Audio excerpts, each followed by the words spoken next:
اللہم صلی علی محمد و آل محمد۔ معجزہ حضرت امام جعفر صادق علیہ السلام۔ کسی شہر میں ایک لکڑ ہارا نہایت مفلس اور نادار رہتا تھا۔ وہ مصیبت زد ہر روز جنگل سے لکڑیاں کاٹ کر لاتا اور فروخت کر کے بمشکل اپنا اور اپنے بچوں کا پیٹ پالتا تھا۔ افلاس سے تنگ آ کر ایک روز اس نے اپنی بیوی سے کہا، برائے روزگار باہر جاتا ہوں، عجب نہیں کہ پروردگار رحم فرمائے اور ہماری مصیبت دور ہو۔ یہ کہہ کر لکڑہارا معاش کی تلاش میں دوسرے شہر گیا، لیکن بدقسمتی سے وہاں بھی تقدیر نے ساتھ نہ دیا۔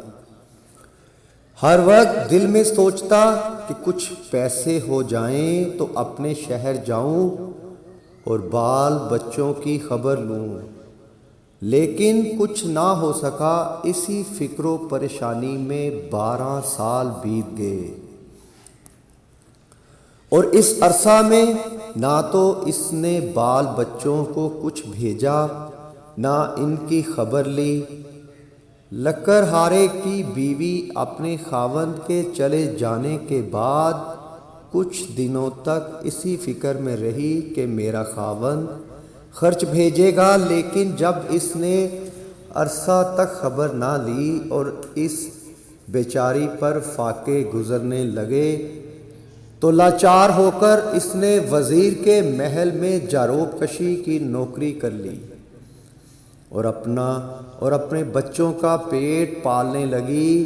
ایک روز لکڑہارے نے خواب میں دیکھا کہ میں وزیر کے محل میں جھاڑو دے رہی ہوں کہ یکا یک مولائے آقائے دو جہاں جناب حضرت امام جعفر صادق علیہ السلام اصحاب صحن خانہ وزیر میں تشریف لائے۔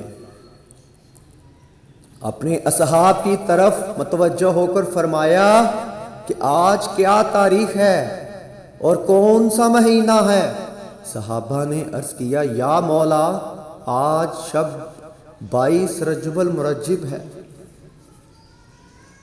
تب حضرت نے اپنی زبان موجز بیان سے ارشاد فرمایا کہ کوئی شخص کیسی ہی مشکل میں مبتلا ہو یا کسی ایسی سخت حاجت نے پریشان کر رکھا ہو، جب دستور عصیر میدہ کی پوریاں پکا کر 2 کنڈوں میں رکھ کر ہمارے نام کی نظر 22 رجب المرجب بوقت نماز صبح دلوا کر حق سبحانہ تعالیٰ کی درگاہ میں ہمارے واسطے سے اپنی حاجت طلب کرے۔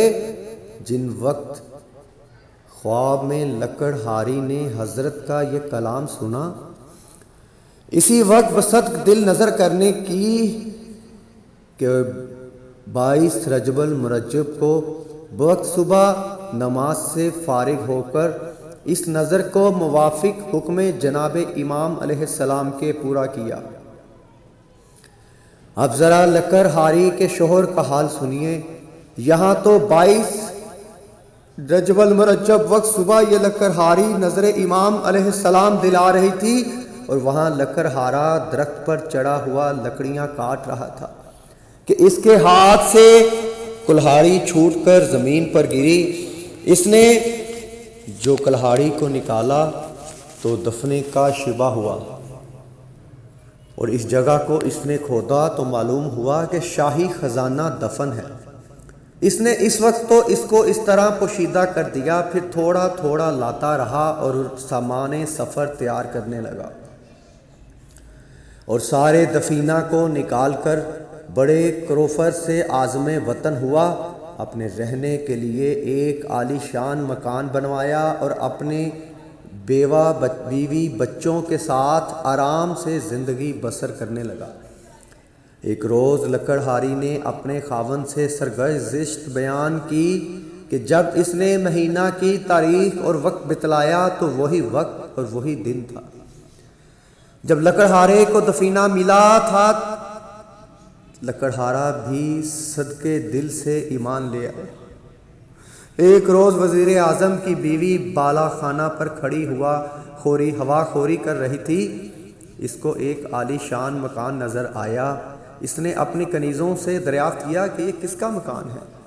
کنیزوں نے بتایا اس لکڑہارے کا، جس کی بیوی یہاں جاروب کشی پر ملازم تھی۔ یہ سن کر وزیر اعظم کی بیوی نے لکڑہارے کی بیوی کو بلایا اور اس موصل حالات دریافت کیا۔ اس نے تمام حال بیان کیا، لیکن وزیر اعظم کی بیگم کو یقین نہ آیا، بلکہ دل میں یہ خیال آیا کہ اس کے خاوند نے رہزنی کی ہے، جس کی بدولت مالدار ہوا۔ وزیر کی بیگم کا تو یہ خیال فاسد دل میں لانا تھا کہ اسی وقت وزیر اعظم پر مصیبت آئی کہ وزراء میں ایک وزیر اس کا دشمن تھا۔ اس نے موقع پا کر بادشاہ سے وزیر اعظم کی چغلی کی۔ اس نے غبن کیا ہے، حضور عالی جناب اسے طلب فرمائیں۔ بادشاہ نے اسی وقت وزیر اعظم کو بلا کر حساب طلب کیا۔ وزیر اعظم صحیح حساب نہ دے سکا، چنانچہ بادشاہ نے غضبناک ہو گیا۔ وزیر اعظم کا سارا مال و ثواب ضبط کر کے اس کو اور اس کی بیوی کو نکال باہر کیا۔ وہ دونوں بھوکے پیاسے چلے جا رہے تھے کہ تربوز کا کھیت نظر آیا۔ وزیر اعظم نے اپنی بیگم سے 2 درم لے کر، جو اتفاق سے اس کے پاس رہ گئے تھے، اس کا تربوز خرید کر رومال میں باندھ لیا کہ کسی جگہ اطمینان سے بیٹھ کر کھائیں گے۔ اتفاق سے جس دن وزیر اعظم پر عتاب آیا تھا، اسی دن شہزادہ بھی شکار کو گیا اور رات تک واپس نہ آیا۔ تو بادشاہ نے پریشان ہو کر وزیروں سے مشورہ کیا کہ ساری رات گزر گئی اور ابھی تک شہزادہ واپس نہ آیا۔ اسی وزیر نے، جس نے وزیر اعظم کی چغلی کھائی تھی، بادشاہ سے عرض کیا کہ مجھے تو ایسا معلوم ہوتا ہے کہ وزیر اعظم نے بوجہ دشمنی موقع پا کر شہزادے کو قتل کر دیا۔ یہ سن کر بادشاہ نے وزیر اعظم کی گرفتاری کا حکم دے دیا۔ سپاہی گئے اور وزیر اعظم اور اس کی بیوی کو پکڑ لائے۔ اس وقت تک وزیر اعظم نے تربوز کو نہ کھایا تھا، بلکہ اسی طرح رومال بندھا ہوا تھا۔ اسی حالت میں گرفتار ہو گیا۔ بادشاہ نے دیکھا کہ رومال میں سے خون چھلک رہا ہے، اور رومال کھول کر دکھایا گیا تو اس میں شہزادے کا سر نظر آیا۔